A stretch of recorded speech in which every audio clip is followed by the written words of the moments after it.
الرجیم بسم اللہ الرحمن الرحیم حامدا و مصلیا عن ابی ہریرہ رضی اللہ تعالی عنہ ان النبی صلی اللہ علیہ وآلہ وسلم قال ان المؤمن یأکل فی معن واحد والکافر یاکل فی سبعۃ امعاء او کما قال رسول اللہ صلی اللہ علیہ وسلم۔ آج کے درس شریف کا عنوان اصلاح معدہ کے حوالہ سے ہے۔ رمضان المبارک میں اس مقدس مہینہ میں چونکہ دن بھر مسلمان روزہ کے ساتھ ہوتے ہیں، افطاری کے وقت بہت کچھ سمیٹ لیا جاتا ہے، یا سحری کے وقت بہت کچھ کھا لیا جاتا ہے، جس کے اثرات معدہ پر مرتب ہوتے ہیں اور انسانی صحت کے لیے یہ چیزیں مضر ہوتی ہیں۔ حضور علیہ الصلوۃ والتسلیم نے ارشاد فرمایا المعدۃ حوض البدن، یہ معدہ یہ جسم کا حوض ہے، جسم کا حوض ہے۔ والعروق الیہا واردۃ، اور پھر بہت سی رگیں، وریدیں، شریانیں وہ معدے سے ہوتی ہوئی آتی ہیں، ان کا تعلق معدے سے ہوتا ہے۔ اب ہوتا کیا ہے؟ فَإِذَا صَحَّتِ الْمِعْدَةُ صَدَرَتِ الْعُرُوقُ بِالصِّحَّةِ، اگر معدہ درست ہو تو چونکہ ان رگوں کا، وریدوں کا، شریانوں کا تعلق معدہ سے ہے، اب معدہ درست ہوگا تو وہ سپلائی درست ہوگی، بدن درست رہے گا۔ وَإِذَا فَسَدَتِ الْمِعْدَةُ صَدَرَتِ الْعُرُوقُ بِالسُّقْمِ، اور اگر معدہ ہی خراب ہوگا تو پھر چونکہ رگوں کا تعلق معدہ سے ہے، اب وہ جو کچھ سپلائی ہونا ہے معدے کے ذریعہ سے، یعنی جو چیزیں اس حوض میں اتر رہی ہیں، اب یہاں پر وہ ان کے اندر بھی نقص پیدا ہوگا، جس کا خلاصہ یہ ہے حدیث پاک کا کہ اگر معدہ درست ہوگا تو بدن انسانی کے اندر وہ صحت ہوگی، معدہ نقصان میں ہوگا تو بدن انسانی بھی نقصان میں جائے گا۔ لہذا سب سے پہلے معدے کا خیال رکھا جائے۔ افطاری کے وقت میں بطور خاص سموسے، پکوڑے، بریانی اور نہ جانے کتنی چکنائی کی چیزیں جو دن بھر ہم نے معدے کو ریلیف دے کر وہ سے صحت کی طرف راغب کیا ہوتا ہے، وہ ہم سارے دن کا کیا ہوا معاملہ وہ چند منٹوں کے اندر ہم برباد کر دیتے ہیں۔ اور بسیار خوری کہ حضور علیہ الصلوۃ والتسلیم کو پسند بھی نہیں۔ حضور کی بارگاہ میں ایک کافر آئے، وہ شخص آ کر کہتا ہے میں نے دودھ پینا ہے۔ حضور علیہ الصلوۃ والتسلیم نے ایک بکری کا دودھ دہا، اس نے کہا میں نے اور پینا ہے۔ حضور نے دوسری بکری کا دودھ دہا، اس نے کہا میں نے اور پینا ہے۔ تیسری بکری، چوتھی، پانچویں، چھٹی، ساتویں بکری، وہ ساتوں بکریوں کا دودھ پی گیا۔ اب کاشانہ نبوت میں تو کھانے پینے کے لیے یہی چیز تھی۔ اچھا، اب حضور علیہ الصلوۃ والتسلیم کا یہ گھر پاک اب دودھ کے بغیر ہے۔ وہ شخص اتنا متاثر ہوا کہ اس بندے نے اپنی بھوک پیاس کا خیال نہیں رکھا، میرا خیال رکھا ہے۔ صبح اٹھ کر کہتا ہے مجھے آپ کلمہ شریف پڑھائیں، وہ کلمہ شریف پڑھتا ہے، مسلمان ہو جاتا ہے۔ اچھا، اب پھر حضور علیہ الصلوۃ والتسلیم نے ایک بکری کا دودھ دوہا اور اسے پلایا، پی گیا۔ دوسری کا دودھ دوہا اور پلانا چاہا، کہتا ہے بس حضور اب میں نہیں پی سکتا۔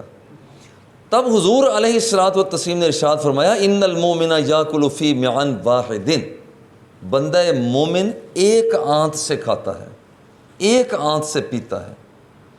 والکافر یاکل فی سبعۃ امعاء، اور کافر جو ہے وہ 7 آنتوں سے کھاتا ہے۔ اچھا، اس کا یہ مطلب ہرگز نہیں کہ مسلمان کی اور کافر کی ساخت مختلف ہوتی ہے۔ مسلمان کی آنت آپریشن کیا جائے تو مسلمان کی 1 آنت نکلے گی اور کافر کی وہ 7 آنتیں ہوں گی، یہ مطلب نہیں۔ یہ تفہیم کا طریقہ ہے کہ دیکھو، بندہ مومن 1 آنت سے کھاتا ہے، اس نے ایک ہی بکری کا دوہا ہوا دودھ پیا ہے اور اس نے کہا حضور بس۔ قدرت کی طرف سے بندہ مومن کو صبر آ جاتا ہے، لہذا افطار کے وقت میں بطور خاص اپنے آپ کو وہ اتنا نہ بچھا دیا جائے کہ یہاں پر کیا سموسا، کیا پکوڑا، کیا کچوری، کیا بریانی، کیا فلاں فلاں، اتنی چیزیں۔ اللہ جل جلالہ کے بڑے انعامات ہیں، مگر اس موقع پر اپنے آپ کو سادگی کے ساتھ رکھا جائے۔ اسی طرح سے حضرت اسماء بنت عمیس رضی اللہ تعالی عنہ، وہ فرماتے ہیں کہ حضور علیہ الصلوۃ والتسلیم سے کائنات کے آقا، آپ نے سرکار نے پوچھا کہ اسماء بما تستمشینا، یہ تم جلاب جو لیتی ہو کس چیز کا لیتی ہو؟ دیکھیں وہاں پر بھی ایک تصور تھا کہ معدے کو صاف رکھا جائے۔ یہ بندوں کو پتہ چل جاتا ہے کہ معدے کو ہم نے صاف کیسے رکھ سکتے ہیں۔ دیکھیں خوشبودار چیزیں کھائیں گے تو اس کے اثرات انسان کے بدن پر، پسینے پر، لعاب پر بھی پڑتے ہیں، مہک پر پڑتے ہیں۔ اور اگر ہم خوراک بدبودار استعمال کرتے ہیں خدا نخواستہ، اس کے اثرات پسینے پر، لعاب پر، انسان کے سانسوں پر بھی پڑتے ہیں۔ لہذا خوشبودار کھانا، خوشبودار چیزیں، مشروبات، ان کا استعمال کیا جائے۔ حضور نے فرمایا کہ مجھے بتاؤ اسماء، یہ تم نے جلاب جو لیا ہے پیٹ صاف کرنے کے لیے، وہ کس چیز کا جلاب لیا ہے؟ قالت بالشبرم، انہوں نے عرض کیا حضور میں نے شبرم کا، جیسے جڑی بوٹیاں ہوتی ہیں، میں نے شبرم کا وہ جلاب لیا ہے معدے کی صفائی کے لیے۔ حضور علیہ الصلوۃ والتسلیم نے فرمایا حارن حارن، او ہو یہ تو بڑا سخت ہے، او ہو یہ تو بڑا سخت ہے، جس کا مطلب ہے کہ اصلاح بھی کرنا ہے مگر ایسا بھی نہیں کرنا کہ معدے کو تکلیف ہو جائے، معدے کو صاف بھی رکھنا ہے۔ قالت ثم استمشیت بالسنا، آپ فرماتی ہے اس سرکار کے اس ارشاد عالی شان کے بعد میں نے سنا مکی جسے کہتے ہیں، میں نے سنا کا جلاب لیا۔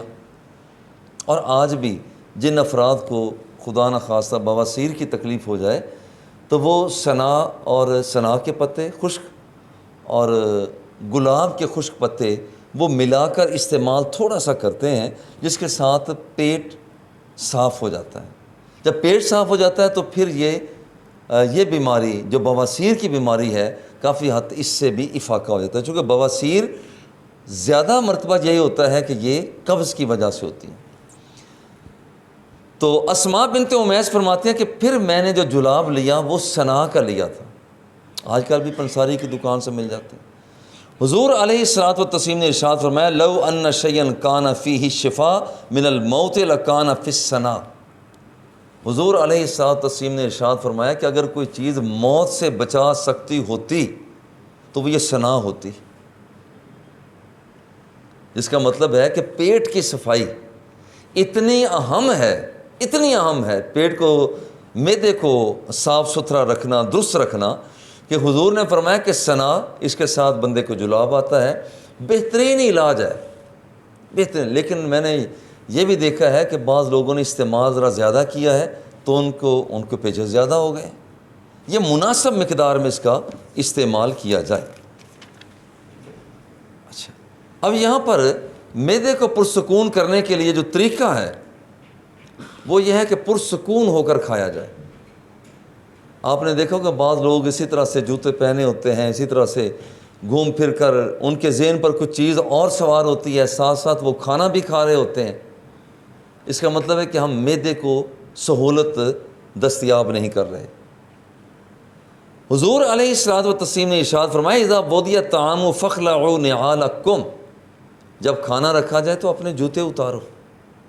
اور یہ اشارہ ہے کہ سکون کر کے کھانا کھاؤ، مگر پرسکون ہو کر۔ فَإِنَّهُ أَرْوَحُ لِأَقْدَامِكُمْ، چونکہ جوتے اتار کر رکھنا یہ تمہارے قدموں کے لیے یہ زیادہ پرسکون ہے۔ ایک درخواست ضرور ہوگی کہ بعض لوگ کافی دیر تک جوگر پہنے رکھتے ہیں، بند بوٹ پہنے رکھتے ہیں، گرمیوں کے موسم میں جرابیں بھی ہوتی ہیں، وہ کسی جگہ پر جاتے ہیں تو فوری طور پر اندر چل جاتے ہیں۔ نہیں، ایسا نہ کیا جائے، ورنہ یہ ہے پورے کا پورا علاقہ بدبودار ہو جاتا ہے۔ ہاں، جوتا اتارا جائے، مگر کچھ دیر کے لیے جرابوں کو اتار کر باہر آپ ذرا گھوم پھر لیں، یا تھوڑا سا جوتے سے باہر قدم رکھ لیں، تاکہ آپ جس محفل میں، جس مجلس میں، جس باجماعت نماز کی طرف بڑھ رہے ہیں تو بدبو پیدا نہ ہو، لوگ پریشان نہ ہو جائیں۔ اچھا، کھانا کھانے کے حوالہ سے کہ معدے کی اصلاح کے حوالہ سے ایک دوسری چیز جو ہے وہ بطور خاص حضرت اسماء بنت ابی بکر صدیق رضی اللہ تعالیٰ عنہ فرماتی ہیں، جب میرے پاس سرید لایا جاتا تھا، سرید ہوتا ہے کہ شوربے کے اندر روٹی کو ڈال دیا جائے چھوٹے چھوٹے ٹکڑے کر کے، اب وہ جو شوربہ ہے وہ روٹی کے اندر جذب ہو جاتا ہے، اور وہ کھانے میں جب شوربہ جذب ہو جاتا ہے تو کھانے میں معدے کے لیے سہولت ہوتی ہے۔ اور ویسے بھی حکیم لوگ کہتے ہیں جو کام دانت سے لیے جا سکتا ہے، جو کام دانت سے لیا جا سکتا ہے وہ معدے سے نہ لیا جائے، جس کا مطلب ہے کہ لقمے کو زیادہ سے زیادہ چبایا جائے، بطور خاص افطاری کے وقت میں لقمے کو زیادہ سے زیادہ چبایا جائے، تاکہ وہ تکلیف معدے، چونکہ اگر قتلے ذرا بڑے ہوں گے تو یہ معدے کو ہضم کرنے میں تکلیف، وہ اپنا اسے پروسیس سے گزارنے کے لیے اس کو زور لگانا پڑے گا۔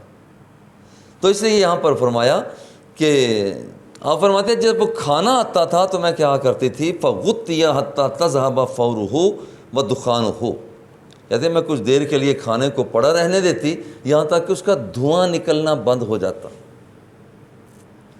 قدرے وہ ٹھنڈی پڑ جاتی۔ اب وہ لوگ ذرا سوچیں جو اپنی بیویوں کے ساتھ صرف اس لیے لڑائی کرتے ہیں، بچیوں کو، بڑی بچیوں کو دھمکی اس لیے دیتے ہیں کہ کھانا تو گرم نہیں تھا۔